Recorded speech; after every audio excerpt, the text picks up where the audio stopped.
તો જય માતાજી મિત્રો, આજે આપણે બનાવીશું ગોટા. તો તમે વિડીયો બન્યા રહેજો.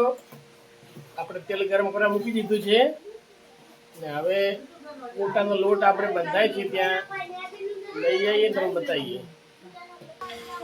આ મરચાં ભરી દીધા છે, આખા મરચાં, એની અંદર જીરું અને મીઠું બે ભરી અને કાપીને ભરી દીધા. બનાવી દીધી છે ગઢી ગોટા માટે, બનીને તૈયાર થઈ ગઈ. તો મિત્રો આપણે ગોટાનો લોટ બનીને તૈયાર થઈ ગયો છે અને ગોટા બનવાના છે. આ આપણે ઘઉંનો લોટ પહોંચી દીધો છે અને એના ઘઉંના મીઠા ગોટા બનાવવાના છે. આપણે તેલ ચેક કરીએ ગરમ થયું કે નહીં. આપણું તેલ ગરમ થઈ ગયું છે.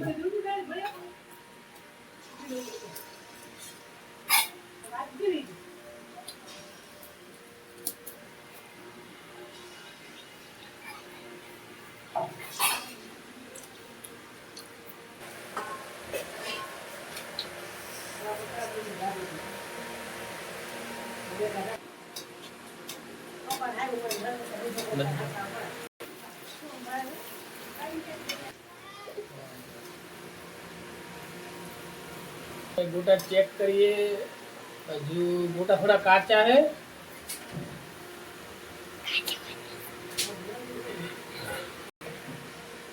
गोटा बन कम्प्लीट सीजी जाए એને કાઢી દઈએ બારે.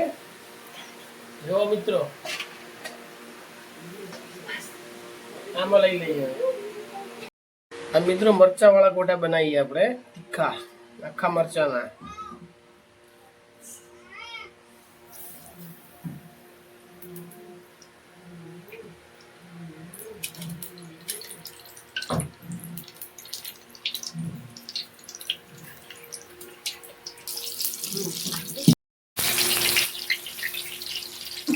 આખા મરચાના ગોટા બનાવ્યા છે. જો કેવા બને છે.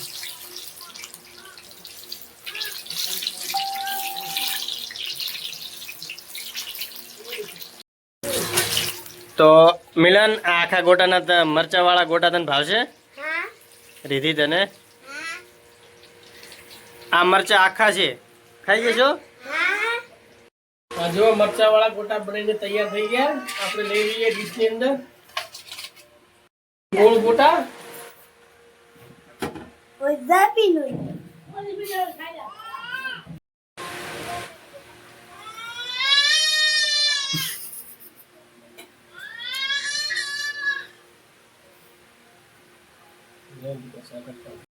છે નિકુલભાઈ. મિત્રો કેવા મિત્રો ગોટા ચેક કરી લઈએ. આપણે બધા મૂકી દીધા છે. એવો સરસ ગોટા ક્યાં ફૂલાય છે. એવો ગોટા બનીને તૈયાર થાય છે.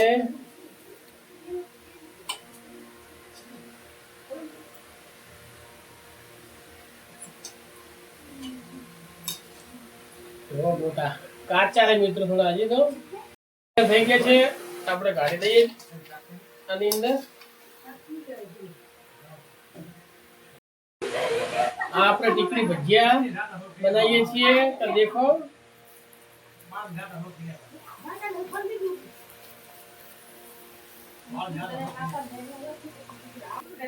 આપણા ટીકડી ભજીયા બનીને મિત્રો તૈયાર થઈ ગયા છે.